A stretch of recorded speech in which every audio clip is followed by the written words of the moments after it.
Hey, and welcome to the First Issue Club.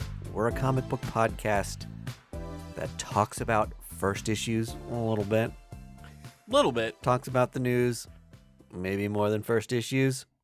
We're your reading club. We're accessible for everybody. The idea is, if we're talking new, it's a great jumping in point for you. That's exactly right. If you're an old head, or a newbie, or somewhere in the middle, I think you're still going to enjoy the convo. Yeah. At a minimum, we've got some dulcet tones. Mm-hmm. We're 3 different registers of dude, and you can just melodically listen to that. Yeah. You guys are a well-oiled machine. I have yet to know when I can hop into this intro. You guys are just... Okay, so You're so good. I relate it to train hopping. Like, okay, sure. The episode's constantly moving till we hit stop record. You just got to get your footwork going and hop on when you can. Yeah. Because this train doesn't slow down for anyone. I think the advantage we also have is that just the way the studio's arranged, I'm sitting directly across from Greg. So when we start the show, him and I are locked in eye contact. Right. Yeah. It's like speed dating. Having this, very sexual, high fantasy style The chemistry interaction. is undeniable. And then I come in between you, Yeah. literally and figuratively. You're the waiter who's just like, yeah. top you off with your water? Yeah, how is everything while you both have food in your mouths? We're sharing the spaghetti. Can't you see? I've been snapped back to reality. Oops, there goes Rabbity. Oh, Christ. That comic finally fell off the top 10 to your pleasure. The Eminem Spider-Man cover. Oh, thank goodness. You can thank James Gunn for that. Why on earth did that book have so much buzz for so long? Hype beast. That's all it is. I hope it ends soon. There was that Jack White cover that also was on the coattails of like every musician cover is going to sell like gangbusters. Yep. And There was then- the Paul McCartney World's Finest for the Christmas episode or issue. Oh, I didn't realize that. Yeah. It was like a secret cover. It was Superman and Paul McCartney singing Paul McCartney's he does like Wonderful Christmas time. Yeah. Yeah. Simply having a wonderful Christmas time. Mm-hmm. A terrible Christmas song. I said it. I don't hate it. There's worse ones. Do you guys watch basketball? No. I have watched it. Yeah, I'll say it. Are you familiar with Paul George? It's Boy George's brother. Yeah, he was the bassist of the Beatles, right? This was something that never occurred to me before. I was listening to a basketball podcast today. Okay. And they were talking about Paul George. Mhm. And then someone was like, what about John and Ringo? And I was like, I never put that together, Yeah, that his full name is 2 Beatles' first this names. is half of the Beatles. And isn't that why First Issue Club is so fun to listen to? So is current. tidbits like that. So current. We're not so nerdy that we can't chop it up about sports sometimes. We like sports. We like music. We're Renaissance men. Mm-hmm. Truly, ye old nerds of yore. Yeah, maybe you guys are, maybe, I guess. You'll learn. I'm just a comic book boy in a comic book world. Who are the names on your shirt, Andy? They're all whiskeys. Oh, I didn't know Taylor, Stagg, Blayton, and Wheatley. Yeah. Those are all whiskeys. Yep. that. Maybe we're not the Renaissance men we thought we were. I guess not. I've been sober for 5 minutes. You've got a bush light in front of you. This is basically water. It's no Boulevard Space Camper. True. Giant pause while you take a drink. Speaking of which, Yeah. Planet Comicon's coming to Kansas City, y'all. Hey. Oh, huh. And Who knew? we have once again paired with Planet Comicon and Boulevard Brewing Company Yeah. to do a giveaway for a single day pass to Planet Comicon. Heck yeah. So check out all our social medias because on Facebook, Instagram, and Twitter, we'll be doing a giveaway where you can like and retweet a post and follow us on those social medias, and you'll be entered for a giveaway. Anyone is eligible. Be warned, the con is in Kansas City. I can't change that. There is no cash redeemable. If you do win, I won't give you any money for the ticket. You just get the ticket. So Transportation not included. it is not included, but if you do go, you get to see us there. Yeah. So that'll be fun We'll sign a comic for you. for $10. Wow. But we bring our own CGC verifier. Oh, nice. Yeah. And I'll bring a Sharpie. Yeah, so it equals out. So that's exciting. Planet Comicon is one of the biggest in the Midwest. Yeah. 3 days of absolute insanity. Elvira's going to be there. William Shatner's going to be The there. Shatman himself. Tons of creators Richard Dreyfuss is going to be there. for whatever reason. This is going to be the biggest Planet Comicon in a while. Yeah. They haven't updated the website with many creators in a minute. I'm kind of hoping every once in a while this happens on a Comic-Con where there's just an onslaught of like, oh, we didn't update the website for a month. Here's a ton of people who are going to be tabling. I keep telling you, Mike D, you got to follow him on Instagram and Facebook and Twitter. Yeah. That's where they Facebook update is where I get everything. most of my updates. Yeah. But I need, comic book wise, we have Chris Claremont, Roy Thomas. Yep.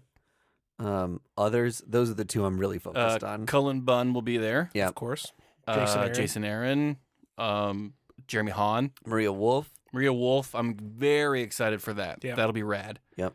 And then many others to be announced. So local KC people, stay tuned. We'll be highlighting them here. And thank you to Planet Comicon and Boulevard for allowing us to do this giveaway.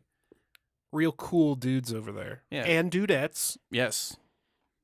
And they thems. Yeah. Cool folks. Sorry. Cool nerdos. Sure. I think dude is all encompassing. I always mean it all encompassing. Yeah. I do think But you- dude is all encompassing. But you don't, you never know how people take it. So good on you for expanding it.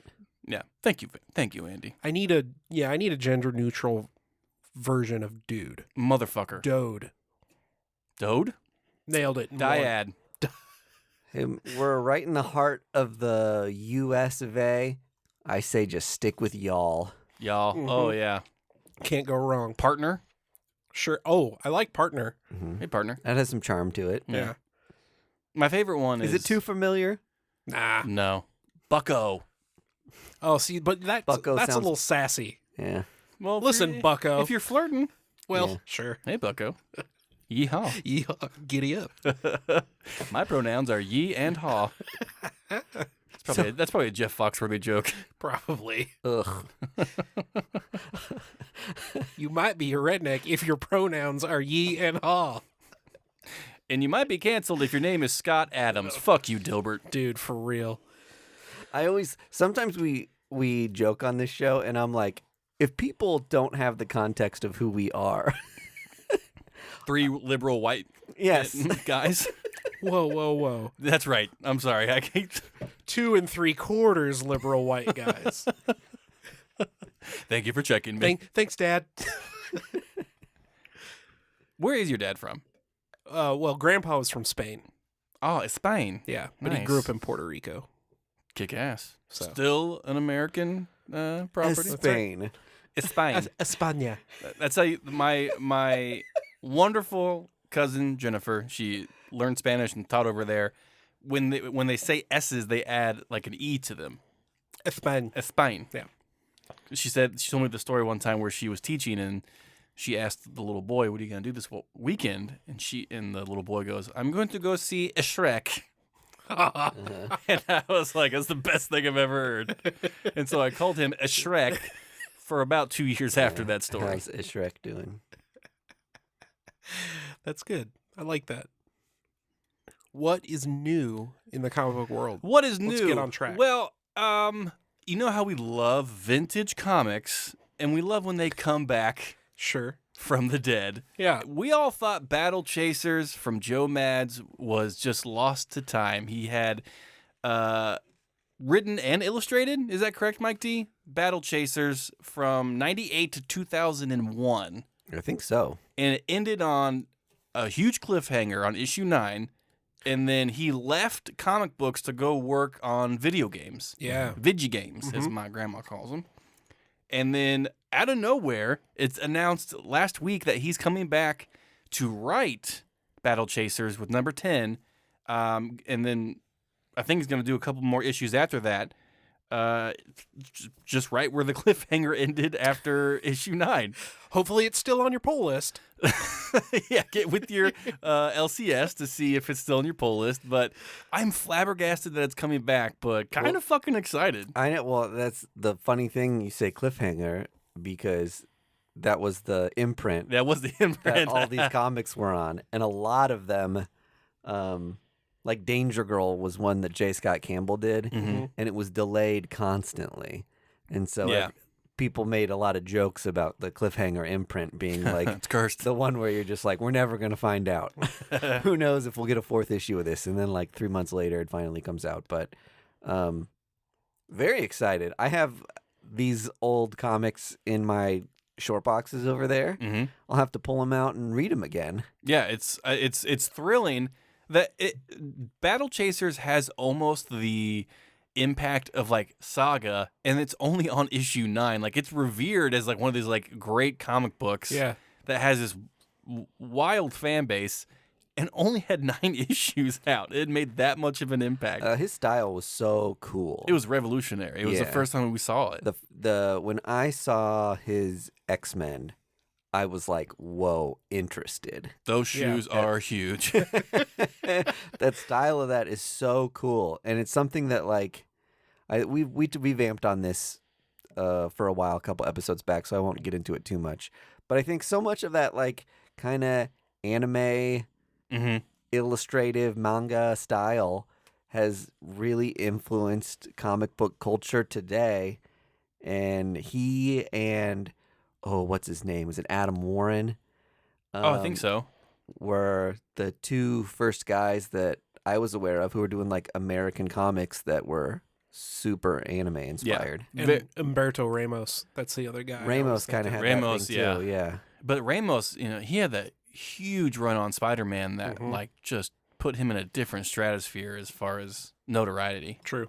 So, anyway, as an old head, now I think I'm now classified as an old head as I'm inching closer to 40. I'm super pumped for this. It was interesting to me to see the variant artists. I don't have them pulled up right now, but I was hoping that it would be all Cliffhanger. old dudes. Yeah. But there are like newer, younger. I think J. Scott Campbell is one of them. J. Scott Campbell has to be one of those people. It'd Yeah. be awesome if Ramos was one of those Oh people my Yeah. God, too. fucking imagine. But I know Scotty Young is doing one of the variants, and there's a couple other modern people, and it's cool. Yeah. Like I love those guys, and it's awesome to see them. But I was like, it would be hilarious if it was all like Totally.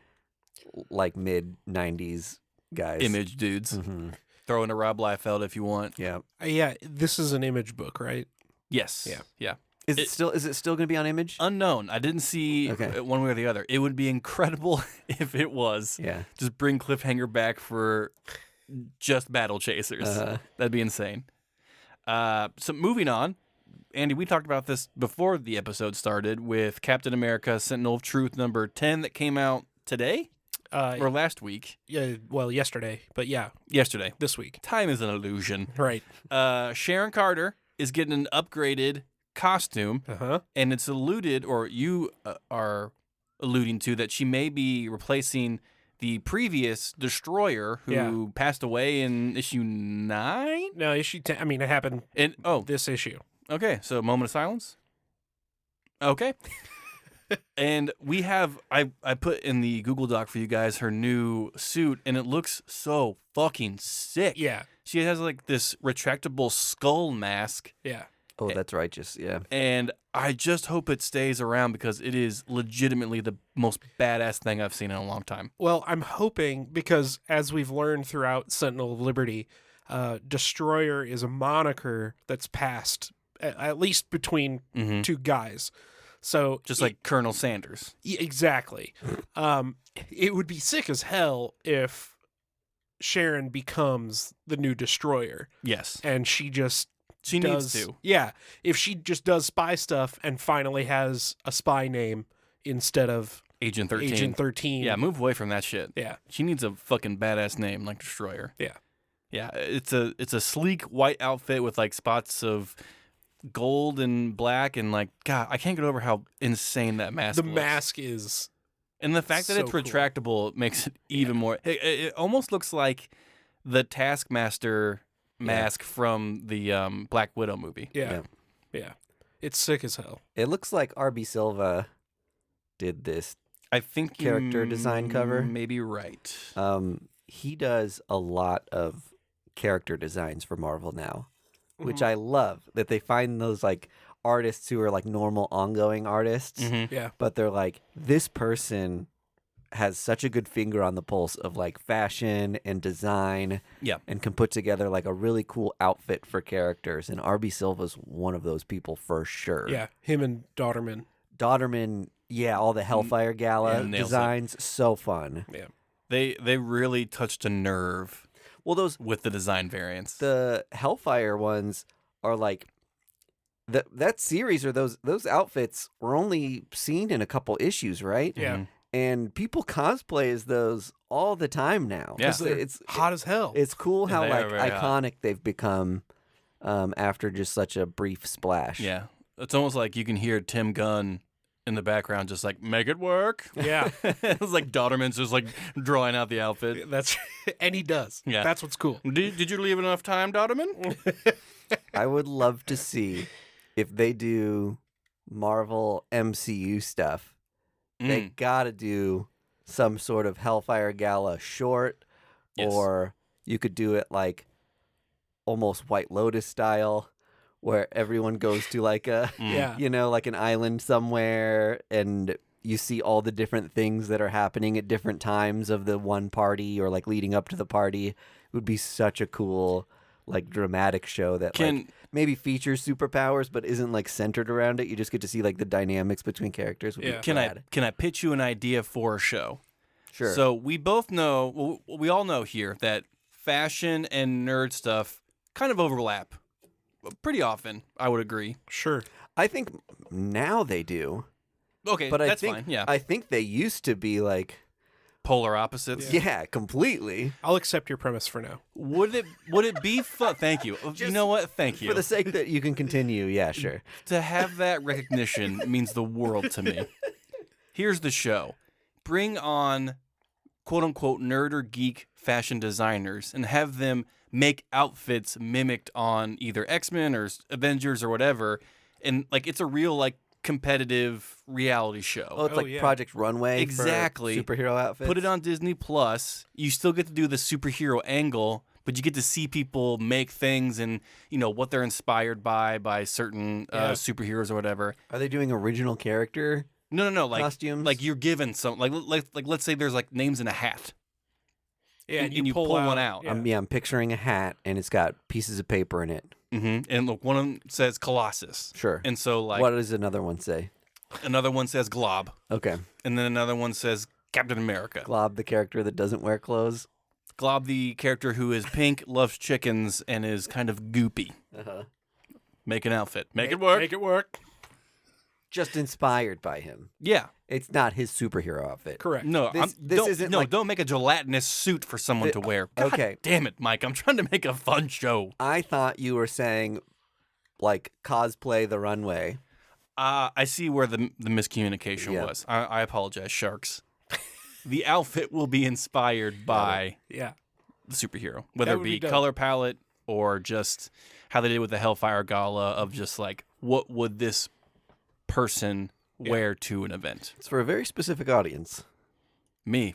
Well, I think I'd watch the hell out of that. yeah, I think that you could get a lot of like unknown fashion designers Mm-hmm. put their own spin on designing a costume based around Yeah.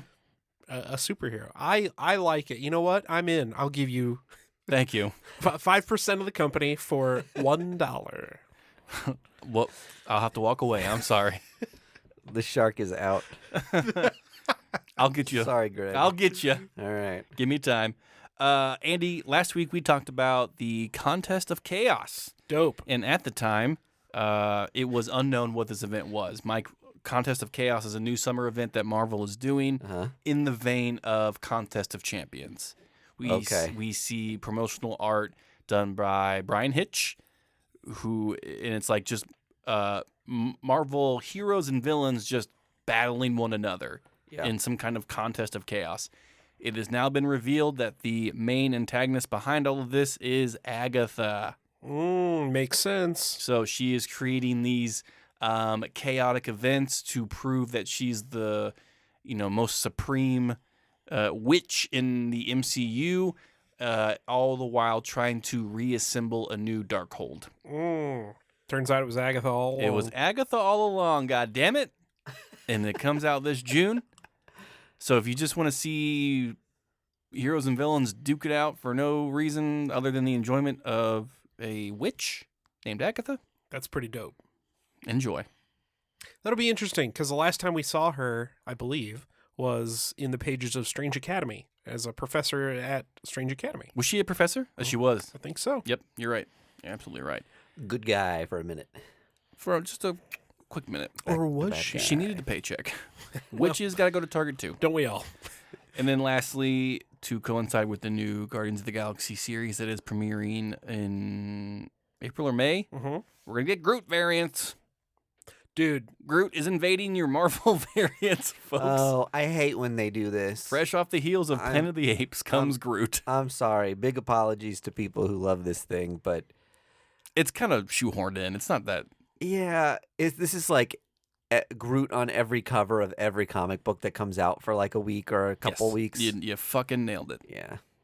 It's almost like the thing they're doing with the Spider-Verse stuff coming up here pretty soon. Yeah. It's like Spider-Verse versions of, I don't know, Agatha. Captain America as Spider-Man. Yeah.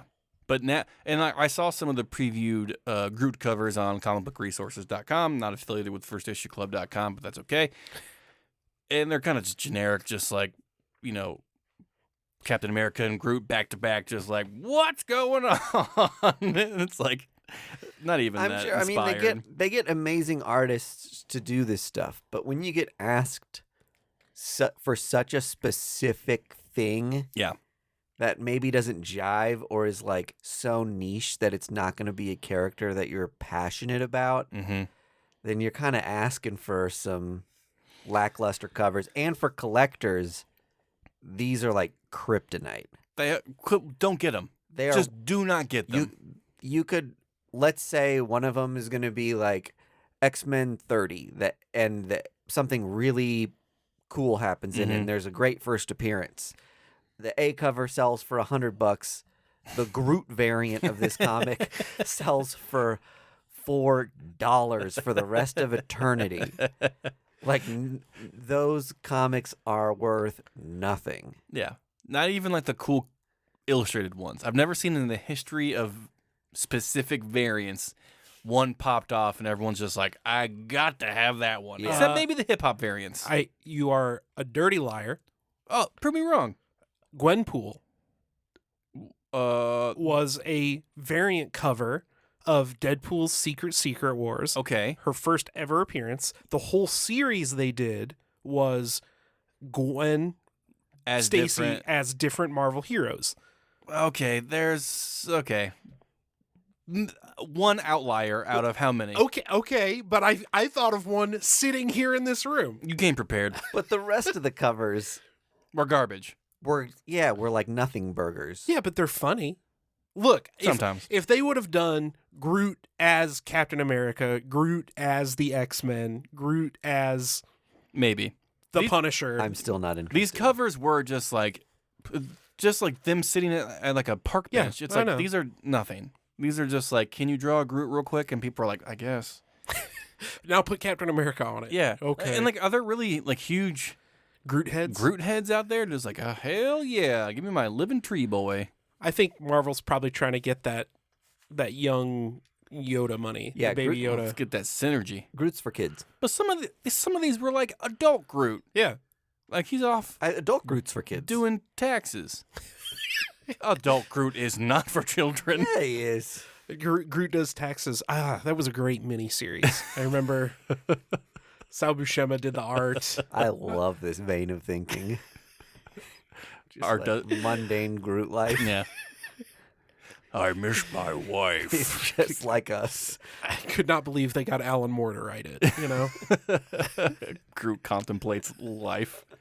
Am I alive because I make life? Anyway, that's all the news I had, actually. Does anyone else have any news? I got my printed DC previews for whatever month it would be for. May? Yeah, maybe May or June. And I'm super excited about the new Teen Titans creative team. Oh, yeah. Tom Taylor writing and Nicola Scott doing the art. More Tom Taylor, please. Yeah. Fuck the haters. Yeah, Tom Taylor rules. And Nicola Scott blew me away for the first time with Black Magic. Oh, right. That Greg Rucka book that she did the art for. So I am stoked. It ripped. It was to so see good. more of her art. I'm loving DC lately. You are loving DC. They're making so many good calls. I'm falling in love with a bunch of characters that have been around forever that, like, it's just clicking for me the last couple of years. Yeah. They've fucking figured it out. Yeah. Gonna have to start calling you Mike DC. Mike DC. Oh. Ooh, fun. Yeah, that's nice. Has a good ring to it. Good job, Andy. I think I've got around 1,000 DC comics. Okay. I've got 30. And you call yourself a fan. I know I've got 3,500 Marvel comics. Yikes. Okay. And then something like 1,500 Image comics. Mm-hmm. I think in the next couple years, You can see a switch. DC's going to surpass Image. I'll probably never have a publisher surpass Marvel for me. Yeah. I Good.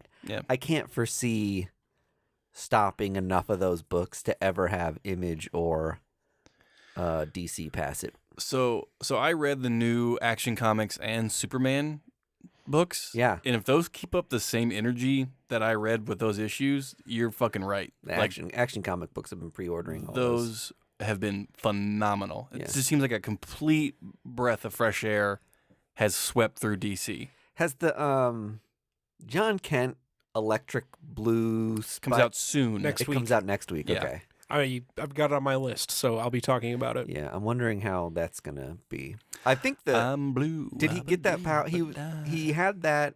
He got it from Pepsi. Oh, I just heard something crazy about Pepsi the other day. You guys want to do a Pepsi side tangent? Yeah. Pepsi. And Welcome to Pepsi Talk. I get my news from Instagram. I get my news from Pepsi.com. Have you heard about the shit in the Ukraine? Apparently they're drinking Coke.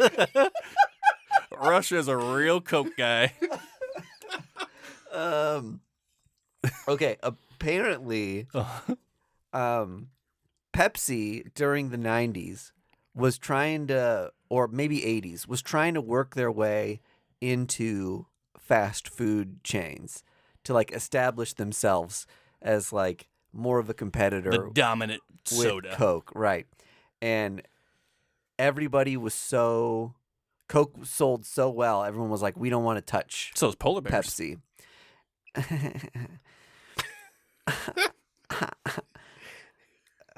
Any other jokes? No, go on. Yeah, I'll continue my story. Thanks. So apparently Pepsi bought Taco Bell, KFC, and Pizza Hut Sure. just to get Pepsi into those Oh my God. franchises. They were like, it's going to be easier for us in the long run, and it'll do more for us market share wise to just fucking buy these companies and Make us the home soda. make us the home. And still to this day, those three companies sell Pepsi. They have those like Kentaco huts, as we call them in the Midwest. I don't know what people call them. I elsewhere. call them hangover cures. But that's the only reason you get those like multi fast food buildings where you can like get one of each. Yeah, I remember when Pepsi struck that major blow in the Cola Wars. We lost a lot of good men. Lost a lot of good men. My brother died in the Cola Wars. Yeah. R.I.P. He's buried at Arlington, right? Mm-hmm. Yep. Right in the soda fields. Soda fields. Tomb of the Unknown Soda. Piece of shit. I hate that soda companies have to compete with us over which one's the coolest soda. It's fucking sugar water. I don't care. Yeah, but also it's Mountain Dew. It always has been. I don't have a... Actually, that's a good call. Baja Blast. I was trying to think of what's the coolest one in my head. It's Mountain Dew. It's Code Red, baby. It's got to be Mountain Dew. Mountain Dew is clearly the coolest, regardless of what your Are we favorite forgetting is. about Surge? My brain No. went to Surge is gone, right? Yeah, Oh, it OD'd. it was too extreme. My first thought was Sprite popped into my head immediately. Sprite. Just what 'cause you they- drink when you're sick. They do better commercials. Sure. Okay. But yeah, Mountain Dew is like rad. When Mountain Dew and Doritos like linked up, you're just like, oh fuck, here's It's the next over. dynamic duo, folks. Yep. Move over Batman and Robin. This and Xbox are gonna kill me all combined Yeah. together. This and ED like are gonna the- have a great time. Holy trinity of shithead 20-something. So is this our stance now that Mountain Dew is the coolest soda? Yeah. Easily. Whoa, that was First unanimous. Issue, Holy Club shit. confirmed. Okay. So here's what sound off social media if you think Mountain Dew is or is not the I'm coolest not saying soda. I can't be swayed. If you give me a good reason for Dr. Pepper, I'll hear it out. Dr. Pepper's There's 32 fucking flavors. Dr. Pepper's the smartest soda. Yeah. Clearly, he's a Went to doctor. 7 years of school. Yeah, he went to soda medical school. Dodge the draft. Oh, boy, I am so upset I can't think of a cooler soda. because it's Mountain Dew. I nailed it in one. What about Faygo? No, that's Endorsed by ICP? that's the problem. No. Is any other soda endorsed as heavily as Faygo is by any kind of band? I don't know. Exactly. Moving on. Did you guys read any comic books this? I read a ton, actually. Me too. There were a lot of first issues that came out this week. I haven't gotten my next month's shipment yet, so I've been in a little bit of a hole lately. I need to look on CLZ and see what the last handful of things Is this I read the were. segment we called Stay Good? It stayed good. It stayed good. I might be doing more It Stayed Good rather than I actually a love that first segment issue. of just like, we covered it at the first issue, I've and it stayed good. got one for Stayed Good Where Monsters Lie, Oh, Kyle cool. Starks. from our buddy Kyle Starks. I love that first issue. We're now halfway through the story. There's On only issue 4 two. issues. I know. And it's progressing exactly the way I wanted it to. The cops showed up at the end of issue 1, Mm-hmm. and issue 2, it just pops off. I heard there's more gore. There's a lot more gore. Hell fucking yes. But yeah, this series absolutely rips. If you haven't read it yet, please go do. Mm-hmm. Because I want more stories set in this universe already. It seems so simple to do more spinoffs from the Where Monsters Lie verse. Oh yeah, And Oh, yeah. I'm sure Kyle Starks does not want us calling it that. the Wereverse. The Wereverse. But I'm super pumped. Kyle Starks just recently got announced he's doing a Black Label book for DC. Yeah, he's doing a Peacekeeper book. So Peacemaker.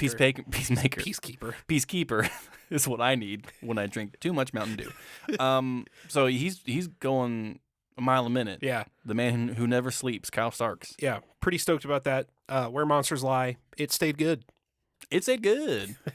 My It Stayed Good, and technically a first issue, was Murderworld Game Over. Dude. Yes. That was Zub, right? Who wrote that? and Fox. And Fox. Yep. This is an arcade. It's an arcade storyline that's been going through like Murderworld, Wolverine, Spider-Man. Moon Knight. Yep.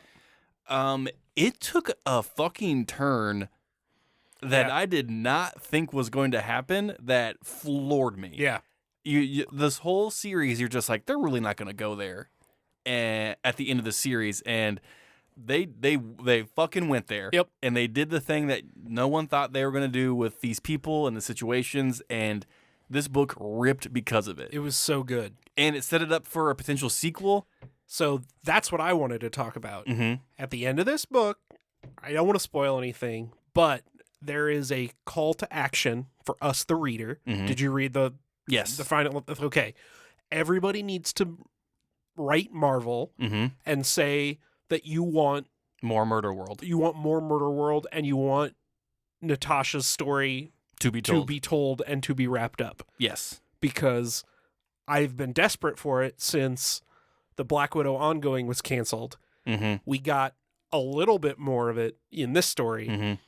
And Marvel said they're listening to us, the fans. So this is my first issue club spearhead. We need to be the folks Yes. that make this happen. So we're going to make a campaign. I want you to go to your social medias. I want you Yeah. to, at whatever editor or whoever you can at Marvel, continue on with the Arcade Black Widow storyline. Yeah, Because it has some fucking legs, folks. for real. And it is running right now. And we want to see where this goes. Yeah. Would Arcade be a good movie villain? Yes, my God, 100%. He's almost like Jigsaw from Yeah. Saw. Yeah. But goofier. More charismatic. Yeah, He's like a crossover between the Riddler and Jigsaw. exactly. Yeah. He's like, I hate his look. it's too like You don't like his suit? ventriloquist dummy. Yeah, he's Game a bow showy tie, guy. white Yeah. suit. Okay, but you put Jesse Eisenberg in a white suit with a bow tie. Fuck that. Mark Summers That's a From What Would You Do? Nickelodeon from host? Nickelodeon. Yeah. From Double Dare. Double Dare, that was it. make him a villainous arcade.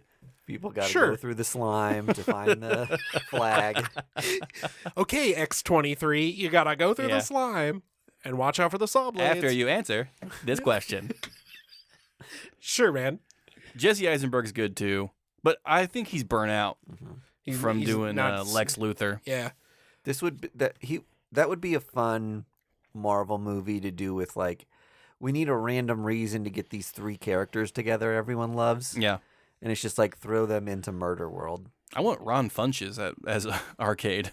I think he'd be great. Yeah, you know, like picking like a quirky comedian. Like a would be comedian great. type. Mhm. Ooh, a Paul F. Tompkins. Can you imagine? Our boy, Brian Posehn, Brian plays He's already arcade. got the red hair, yeah. the most unenthused arcade. Yeah, yeah. Which, by the way, we met Brian Posehn. Super Did we nice not- dude. Did we not talk about that? No, we didn't. Oh. Because we went right into our Bond talk in our Yeah. last episode. He came to Elite Comics here in Kansas City. Fucking awesome dude. Yeah, he was signing comics He was for everybody. so chill. Yeah. And he was like super jazzed to see your comic, Mike. He was like, I remember this one. Like, Yeah, CM Punk wanted to be in here, but we couldn't get him in time. And he was just telling all these wild ass stories. Yeah, he was cool. We're big fans. Big fans. Big Posehn heads. Starting from Mr. Show. Speaking of big, he's super tall. Yeah, famously. He's like Andre the Giant big. He's Yeah. a famously large man. Yeah. So I think he's coming back next year for Planet. That's what I maybe Yeah, they heard. said that they were going to try and get him, which is So, dope. Fingers crossed. More Posehn. There was a guy who called Elite Comics Oh my God, this Who was- fucking thing. apparently pissed that they wouldn't bring in a CGC rep For Brian Posehn. for Brian Posehn.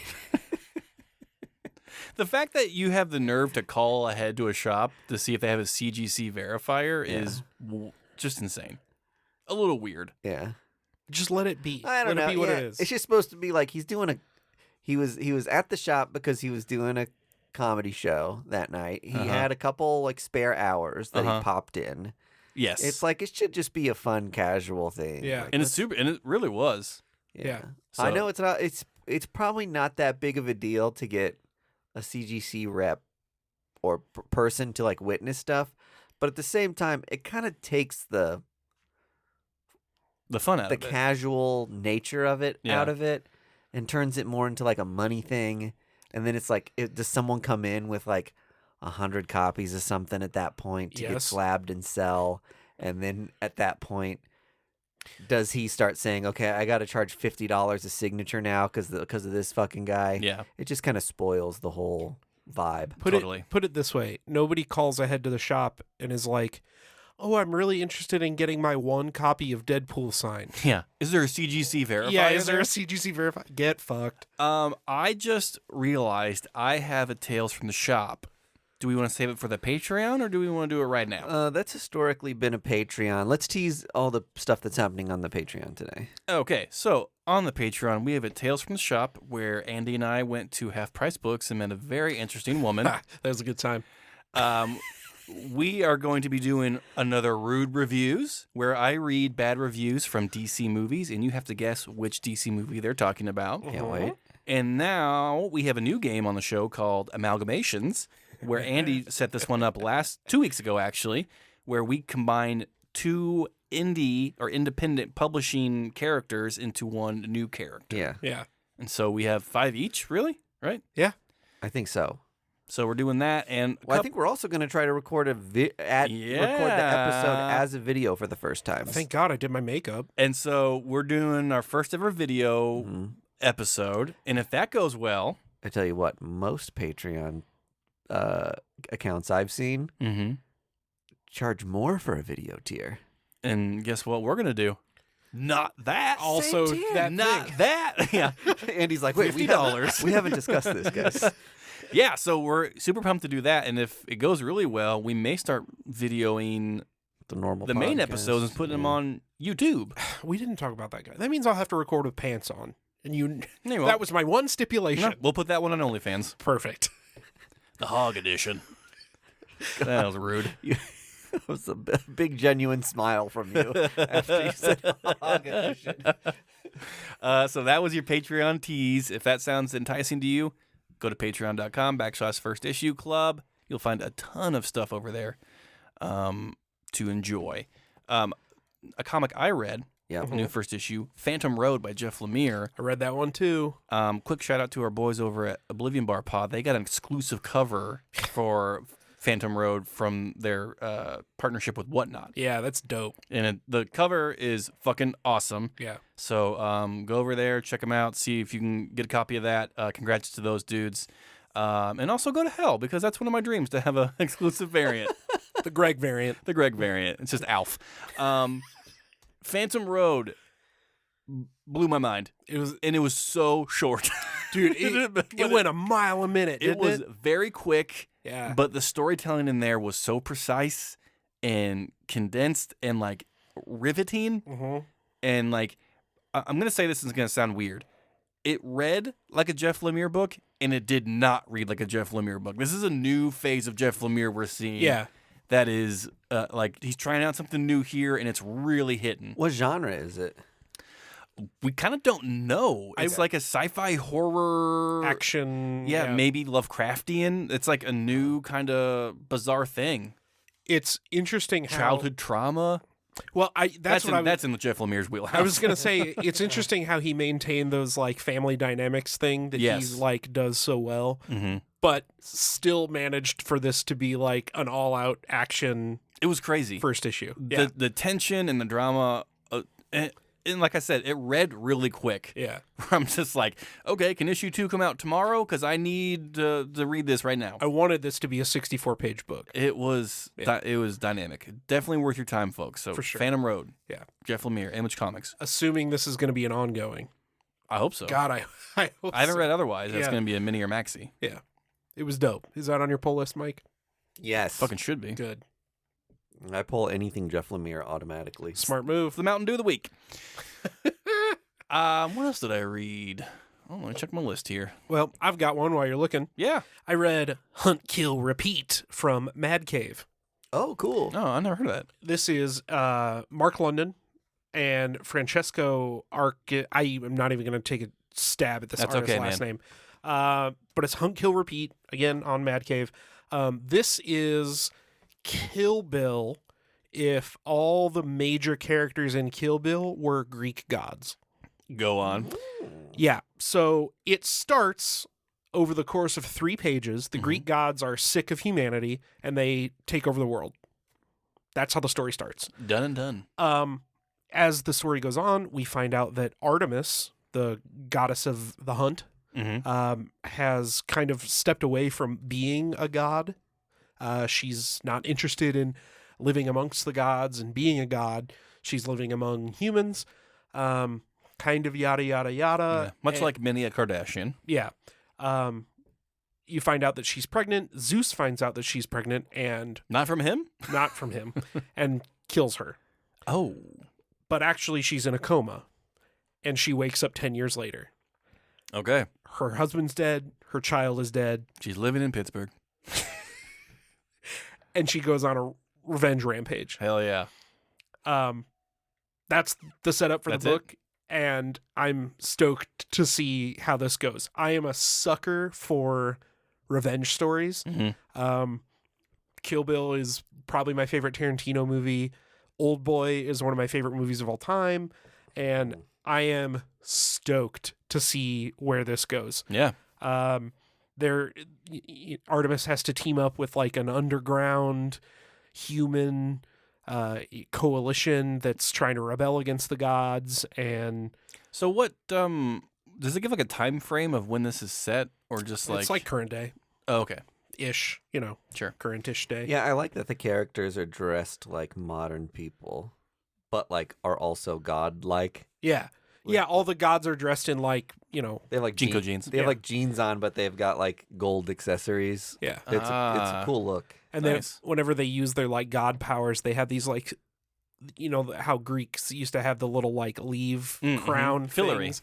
Yeah, they have those that appear like over their heads when they're like Yep. doing god stuff. So That's legit. yeah, it's a super sick book. I'm glad I took a stab at it, kind of out of the blue. Yeah. Um, Mad Cave is one of those publishers I haven't quite dipped my toe into yet. yeah, But it seems like every book they have on there is pretty legit. I mean they did Nottingham, Mhm. which blew up before I got a chance to read any of it. Thank you, Spec Market. Yeah, They've had a couple books that have been like a phenomenon like that. Yeah, they just dropped a hardcover actually of the first volume of Nottingham. Oh, that cool. I'm probably gonna pick up. But anyway, Mark London is the CEO of Mad Cave. well, there you go. Oh, nepotism. No wonder his He's book a is little on nepo baby there of his own of company. his own company. How dare he? Yeah. So Hunt, Kill, Repeat.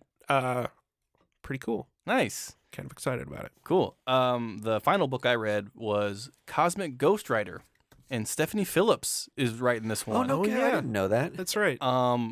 This is one I probably skipped. Yeah. And if You I know knew what? Stephanie Phillips was writing it, I probably would have bought it. So I got this digitally Okay. because I was just like, you know what?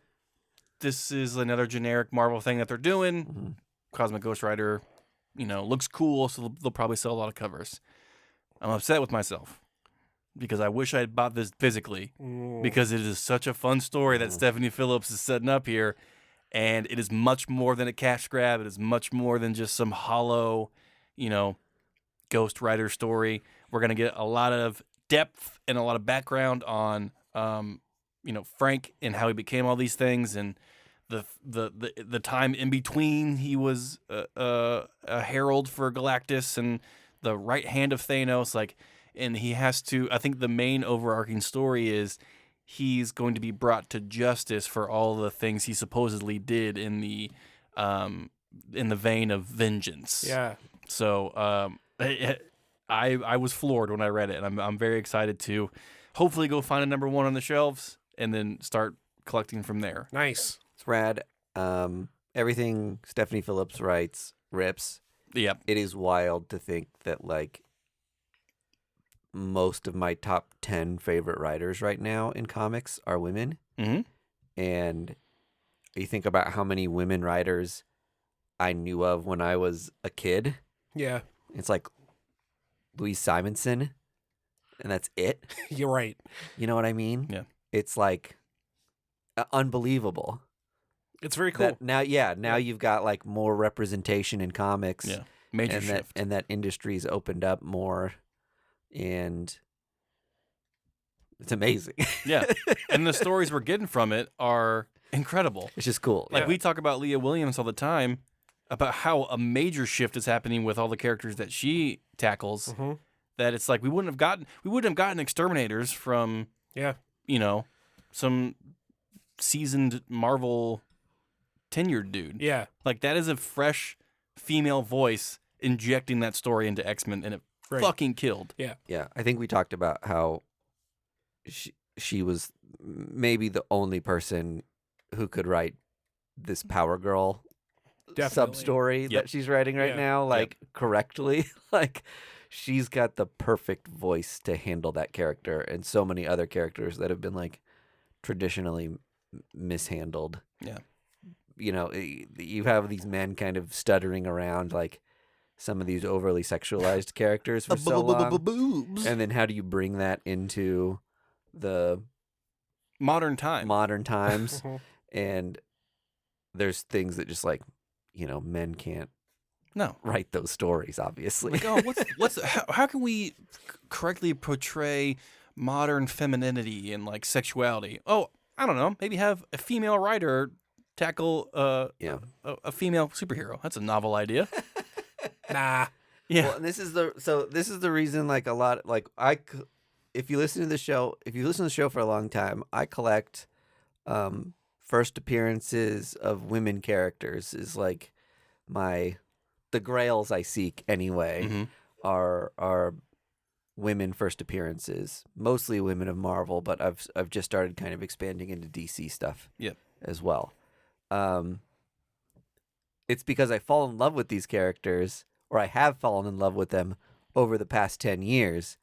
And then I go back and explore these older stories, and they're like so rough to read. Yeah. And you can really tell the difference when, like, someone just has, like, an ounce of empathy for the character in the story. You know what I mean? Yeah. It's like a world of difference. Well, yeah, it's like you can tell when an AI bot is writing like a fucking memo. You're like, oh, this is a non-human doing this. And I'm not saying men should write men characters and women should write women characters. End of story. Right. Like that's not the case at all. But there are some female-led stories that men just can't write with a certain, like, or a perspective they have no insight on. With a certain depth or perspective. There are just certain stories with these characters that we've missed out on for so long, and we're finally getting them in the last 10 years because of all these great, talented people like Kelly Thompson, Leah Williams, Teenie Stephanie Howard. Phillips. Teenie Howard is one of my top 10 favorite people. Vita Ayala, I love. Yeah. So many great creators. Yes. It's a great time to be a comic book fan, as we always say. Yes. The other first issue I read is a Cullen Bunn joint on AWA, Red Zone. Oh, I see. Is it a Hammer and Sickle? Yeah. Did you guys hear about this one? No. It kind of flew under the radar for me too. So it's a spy story. Takes place in Russia. Kind of has like a James Bond looking guy on there. Yeah, that's why, obviously, I picked it up. But knowing that Cullen Bunn is writing it, I was like, that's a weird story for Cullen Bunn to be writing. Yeah, is there going to be like a horror aspect to it? So he's the devil. So the first issue, not a lot of horror stuff, right? Okay. It's a pretty straightforward spy story. This martinis, sex, car. This old professor of like Russian culture. He's like a college professor. He gets contacted by this spy crew to go and extract this defector from Russia. And the reason he's contacted is she was like his boo thing back in the day. So he goes in and is extracting this woman, and the whole spy team gets shot up by, the KGB or whoever. Sure. But at the end of the story, you find out that he's got access to a secret room full of guns, right? Very intriguing. Then I read the letter page that Cullen Bunn wrote, and he said, all those guns can talk. No, he was like, sitting down to write a spy story is not my style. And like, I usually stand up for those. Jesus Christ, Craig. Sorry. Continue. He's like, this is like kind of outside my wheelhouse. Yeah. And then at the end of it, he's like, I have to incorporate monsters or sci-fi or weirdness somehow. And the last line of his thing is, I thought to myself, how weird can you make it? Oh. And then I looked at the cover, and there's like a cyborg robot guy on there. Oh. Yeah, cool. So I'm thinking that at some point this story is going to turn into a little more of a sci-fi thriller. Something. Sci-fi, spy, a weirder James Bond story. Which is kind of a cool shift that we've never seen in espionage stuff yet. Yeah. Just like, what if James Bond stumbled upon an elder god? Yeah, exactly. And like, you can't sex your way out of this, James. Yeah. You have to deal with it. Yeah, so it's very grounded in reality. It's a cool spy story, first and foremost, which is great. I'm all over that. Yeah. But the prospect that there's going to be some kind of sci-fi weirdness on top of it is just like, the icing on the cake for me. That's awesome. I can't wait to hear an update on that. Yeah. And hopefully I pre-ordered that. That sounds great. Mike Deodato Jr. did all the art on it too. He does he does like everything for AWA. Yeah, he's really like on every single book. Yeah. But, he's on top of his game. It looks great. Yeah. It looks like a James Bond story on the inside, whatever. The art's amazing. The story seems very cool. And the B cover looks like a movie poster. So it like checked all my boxes. Insta-buy, as Vargas says. Yeah. Hell yeah, dude. That sounds actually really fucking exciting. It's pretty rad. And it's a 4-issue mini. I'm always all about small investment. Yeah, 4-issue story that you can get for, $4 an issue or whatever. So Red Zone. On AWA. Get zoned. Red Zone. Really quickly, my stayed good. I finally finished Ma. Do you remember Ma? Oh, yeah. It was a boom book we read. Mm-hmm. That where like a woman goes to a women's retreat and then it gets like a little horror-esque and you don't know whether like the women's retreat is like has evil motivations or some outside force or whatever. Or there's some outside forces influencing it or that they're trying to protect people from. The first issue was like super heavy. I'll say trigger warning for a lot of like sexual assault type of stuff for this book, which like the story was so good, but sometimes with those sort of stories, it takes me a while to like gear myself back up to like check it out to really finish it. Yeah, because I'm like, man, I'm gonna be like sad for like you have to gear yourself up hour for I'm it. sitting down. It was very, very moving. Very. It does have like a wild sci-fi turn in it that has a lot of cool meaning wrapped up in it. If you like a heavy read and you like kind of feminist writings, Ma is like a huge recommend from me. Nice. Is that Ma M-A like mother or Ma M-A-W like a mouth? Mouth. Got it. And that's on Boom? Boom. Nice. Stayed good, Ma. Stayed good, Ma. I bought issues 2 through, I think there was 5 issues of it, during a Midtown variant sale or something. Gotta love it. There's some amazing Tula the Toy covers that were like all ratio incentives, and they were like 60-70% off, so I got them for around like $7 each. Hell yeah. They're great covers. It's awesome. Yeah. Well, I think we've reached the end of the show then. If you can't get enough, join us on the Patreon. Absolutely right. A reminder, check our social media posts if you live in Kansas City, where we're doing a joint thing with Planet Comicon and Boulevard Brewing Company. We'll be giving away a one-day pass to Planet Comicon coming up March 17th through 19th.